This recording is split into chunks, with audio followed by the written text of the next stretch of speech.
சகரியா 3:1 அவர் பிரதான ஆசாரியனாகிய யோசுவாவை எனக்கு காண்பித்தார். அவன் கர்த்தருடைய தூதனுக்கு முன்பாக நின்றான் அப்படின்னு சொல்லி வசனம் இருக்குது. சகரியா தீர்க்கதரிசி கண்ட காட்சியில யோசுவா கர்த்தருடைய தூதனுக்கு முன்பாக நிற்கிறாரு.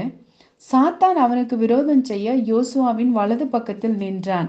அப்படின்னா நம்ம தேவனுடைய பிள்ளைகளாக கர்த்தரோடு உறவாடி அவர் பிரசன்னத்துல வாழ்ற அதே நேரத்துல நம்ம பக்கத்துல சாத்தானும் நமக்கு விரோதமா செயல்படும்படி நின்று கொண்டிருப்பான் என்பதை நம்மளோட ஆவியில எளிமையா புரிந்து கொள்ளலாம்.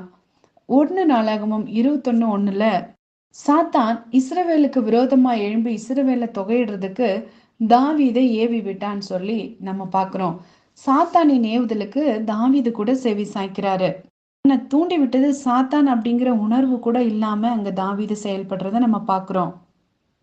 அதனாலதான் அங்க யோவாப் அப்படிங்கிற படை தளபதி தாவீதின் செயல்பாட்டை தவிர்க்க நினைச்சு கூட தாவீது தன்னோட எண்ணத்துல இருந்து வெளியே வரவே இல்லை. அதுல அவர் ஸ்ட்ராங்கா இருக்கிறாரு, ஜனங்களை எண்ணி பார்க்கணும் அப்படிங்கிறதுல. அதே மாதிரி இன்னொரு டைம் மிகாயா தீர்க்கதரிசி அவர் ஒரு காட்சியை பார்க்கிறாரு.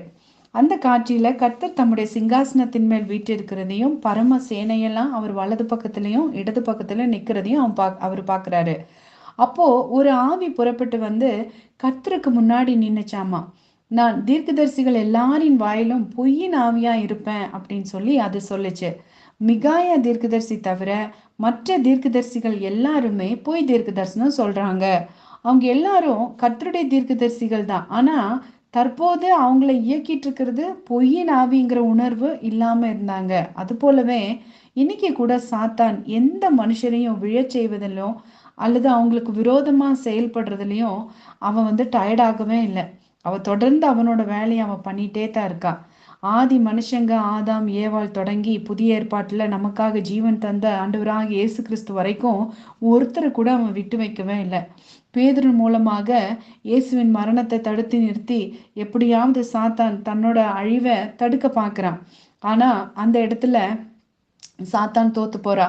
உலக ரட்சகர் இயேசுவிடம் சென்று சாத்தான் தன்னை வணங்கும்படி கூறி வனாந்திரத்தில் இயேசுவையே வஞ்சிக்க பார்த்தவன் நம்ம மட்டும் விட்டு விடுவானா?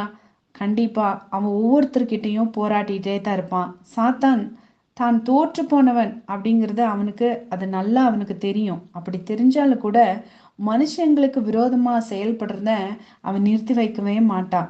ஆனா குட் நியூஸ் என்னன்னா, ஒரு பக்கம் நம்மளை விரோதிக்கிறதுக்காக சாத்தான் நின்றுட்டே இருந்தாலும் மறுபக்கத்துல நம்மை பாதுகாக்க ஆண்டவரும் நின்றுட்டு இருக்கிறாரு.